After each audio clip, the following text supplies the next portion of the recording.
नमस्कार दोस्तों, स्वागत करता हूं मैं आपका अपने YouTube चैनल पे। आज हम जैन धर्म पढ़ेंगे और मैंने इन क्वेश्चंस में जितने भी क्वेश्चन मैंने रखे हैं जैन धर्म को पूरी तरह से समाहित कर लिया है। अगर आप इतना कर लेते हैं तो मुझे नहीं लगता है जैन धर्म में आपको कोई भी परेशानी होने वाली है। और ये आने वाले एग्ज़ाम UPPCS RO और वीडियो एग्ज़ाम जो बहुत जल्द होने वाला है उसके लिए बहुत ही फ़ायदेमंद है। वीडियो एग्ज़ाम कब होगा, क्या डेट है, इसके बारे में मैं अलग से वीडियो बना दूंगा। तो चलिए शुरू करते हैं। पहला क्वेश्चन है, महावीर स्वामी का जन्म कहाँ पर हुआ था? तो महावीर स्वामी का जन्म कुंडल ग्राम में हुआ था। ऑप्शन ए कुंडल ग्राम, और ये वैशाली के पास है। कहाँ पर है? वैशाली के पास कुंडल ग्राम। चलिए आगे देखते हैं। जैन धर्म में कुल कितने तीर्थंकर हुए? तो जैन धर्म में कुल 24 तीर्थंकर हुए। 24। पहले तीर्थंकर महावीर स्वामी, 24वें तीर्थंकर महावीर स्वामी और पहले तीर्थंकर जो थे ऋषभदेव थे। चलिए आगे देखते हैं। 23वें तीर्थंकर पार्श्वनाथ। 23वें तीर्थंकर कौन थे? पार्श्वनाथ थे।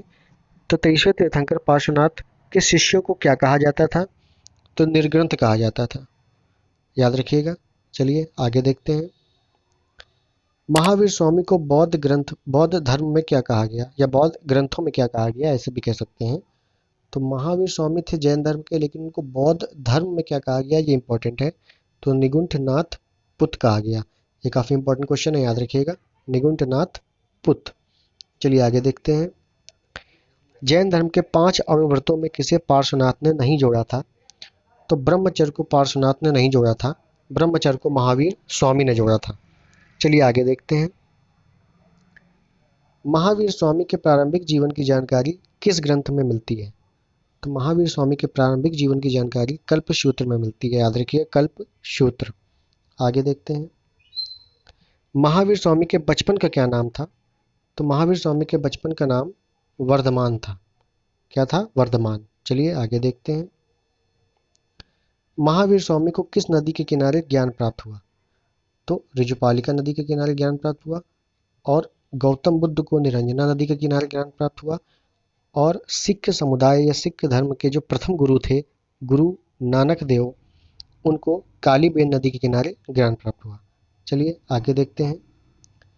महावीर स्वामी ने अपना पहला उपदेश किस पहाड़ी पर दिया था? तो अपना पहला उपदेश इन्होंने विपुल चूल की पहाड़ी पर दिया था, जो राजगृह में है। कहाँ है? राजगृह में। चलिए आगे देखते हैं। जैन धर्म अपनाने वाली प्रथम भिक्षुणी कौन थी, या प्रथम भिक्षुणी महिला कौन थी, ऐसा भी कह सकते हैं। तो चंदना थी, याद रखिएगा चंदना। क्या नाम है? चंदना। चलिए आगे देखते हैं। जैन धर्म के 11 गणधरों में अंतिम गणधर कौन थे जिन्हें जैन धर्म का उपदेशक भी कहा गया? इंपॉर्टेंट है कि जैन धर्म का उपदेशक भी कहा गया। और किसे कहा गया? जैन धर्म के 11 गणधरों में अंतिम गणधर थे वो। तो आर सुधर्मा इसका सही उत्तर हो जाएगा। चलिए आगे देखते हैं। प्रथम जैन संगीति सभा किसके शासनकाल में हुई?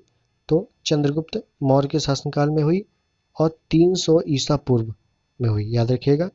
चलिए आगे देखें। जैन ग्रंथ कल्पसूत्र किस भाषा में लिखी गई, जिसमें महावीर स्वामी के प्रारंभिक जीवन की जानकारी भी मिलती है? तो ये संस्कृत भाषा में लिखी गई, याद रखिएगा। आगे देखते हैं। महावीर स्वामी को निर्वाण या मोक्ष की प्राप्ति कहाँ हुई? तो पावापुरी में हुई। कहाँ हुई? पावापुरी में निर्वाण की प्राप्ति।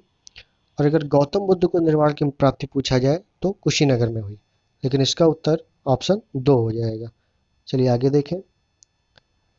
भगवान महावीर ने अपने उपदेश किस भाषा में दिए? तो भगवान महावीर ने अपने उपदेश पाली भाषा में दिए, याद रखिएगा। आगे देखते हैं। सॉरी, गड़बड़ हो गया, पाली नहीं प्राकृत है, यहाँ पर प्राकृत भाषा में दिया है, पाली भाषा में गौतम बुद्ध ने दिया है। चलिए आगे देखें। दक्षिण भारत में जैन मठों को क्या कहते हैं? तो दक्षिण भारत में जैन मठों को बसादी कहा जाता है। क्या कहा जाता है? बसादी। चलिए आगे देखें। जैन धर्म के अष्टमंगलम में क्या शामिल नहीं है?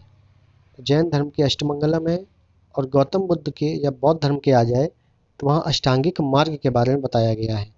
तो जैन धर्म के अष्टमंगलम में संख शामिल नहीं है। याद रखिएगा।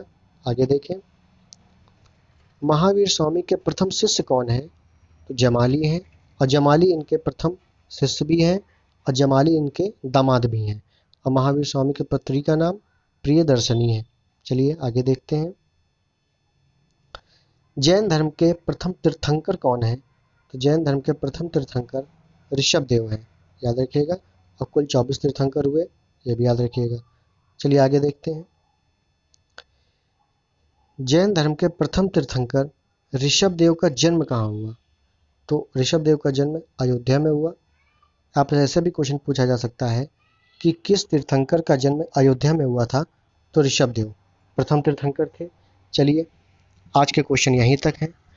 आई होप आपको समझ में आया होगा और अच्छा लगा होगा। कोई भी परेशानी आप कमेंट कर सकते हैं, आप एक कमेंट पढ़े जाएंगे और आगे इसी तरह से एक एक टॉपिक के कई क्वेश्चन कराए जाएंगे, जिससे कि आपको पूरा कोर्स कंप्लीट हो जाए और आने वाले यूपीपीसीएस या आरओ में वीडियो एग्ज़ाम खासकर उसके लिए भी क्वेश्चन हम लोग फंसा सकें। तो आप चैनल पे नए हैं तो सब्सक्राइब करिए, इस वीडियो को लाइक करिए और शेयर ज़रूर करिएगा। तब तक के लिए धन्यवाद।